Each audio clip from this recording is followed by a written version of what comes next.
Naku, nagkabayaran na.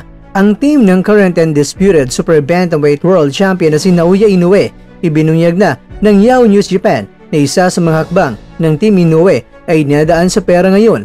Ang World Boxing Association Mandatory Challenger at current WBA Super Bantamweight Interim Champion na si Morjan Akhmadalib. Ginawa ito ng Team Inoue para itong si Akhmadalib ay hindi na magputak-putak habang naghihintay na palagan siya ni Inoue. Akma, tiba-tiba sa ibinayad ng Team Inoue. Dito po galing mga kwento ang balitang ibabagi ko sa inyo. Kaya tara, kwentuhan na!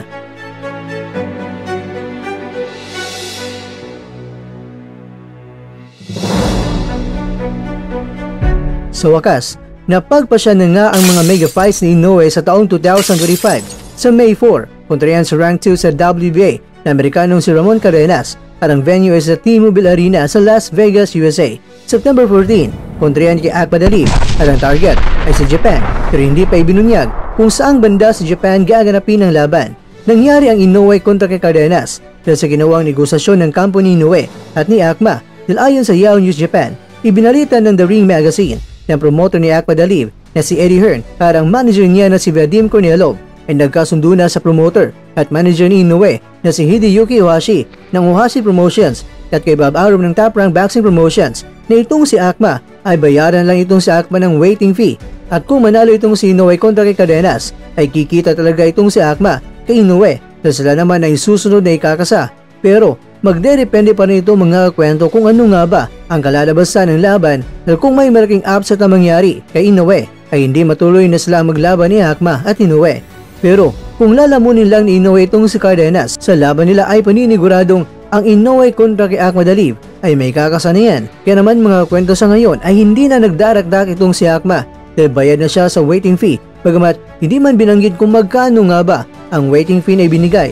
Pero maganda ito dahil una, hindi siya lalaban, pahintay-hintay na lang pero kumikita siya ng pera at alam kong may kalakihan itong mga kwento dahil bigatin ng Team Inoue at ayaw din naman ng kampo ni Akma na hindi sapat ang ibabayad ng Team Inoue kay Akma kaya doble ang kikitay ni Akma dito. Cadenas kontra Inoue, kumikita na siya dahil sa waiting fee plus first money pa niya na matatanggap sa panong lalaban na siya kay Inoue.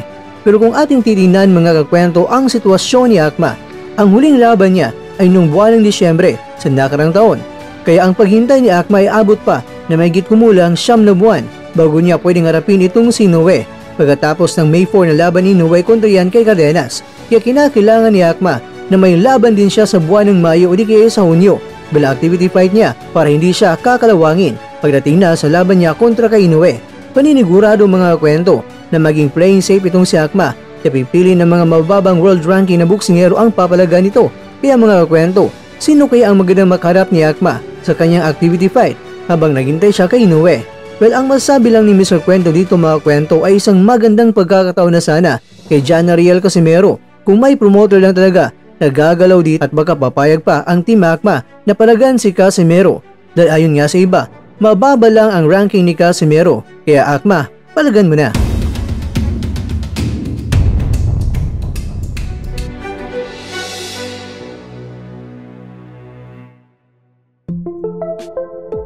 Mga kakwento, mag-comment ka na sa baba ng hashtag #QuadraLasItsMyBoy dahil baka umabot ang video ito kay Casimero at pag-share na rin para magbigay din sila ng reaksyon patungkol dito at mali natin gawin na target nila si Akma bilang activity fight ni Akma at kapag na-upset ni Casimero si Akma ay nako sasabihin talaga ni Casimero na hintayin mo ako sa Japan, Naoya Inoue, tayo ng dalawa ang magrarabang.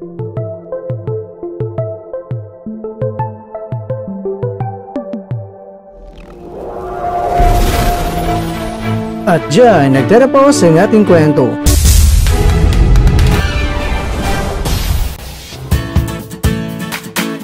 Maraming salamat mga kakwento sa inyong panonood. Pero baka naman mga kakwento ay nagustuhan niyo po ang kwento natin ngayon. Baka pwede niyo po akong mabigyan dyan ng like, subscribe at pa-click na rin sa bell button.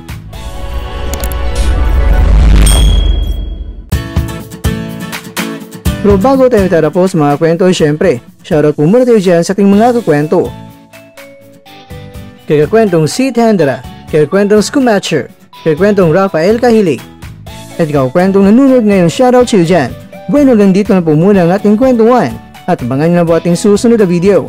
At dito lang po yan sa isang channel na kung saan maaring ito'y mga kwentong di pa nakwento sa inyo.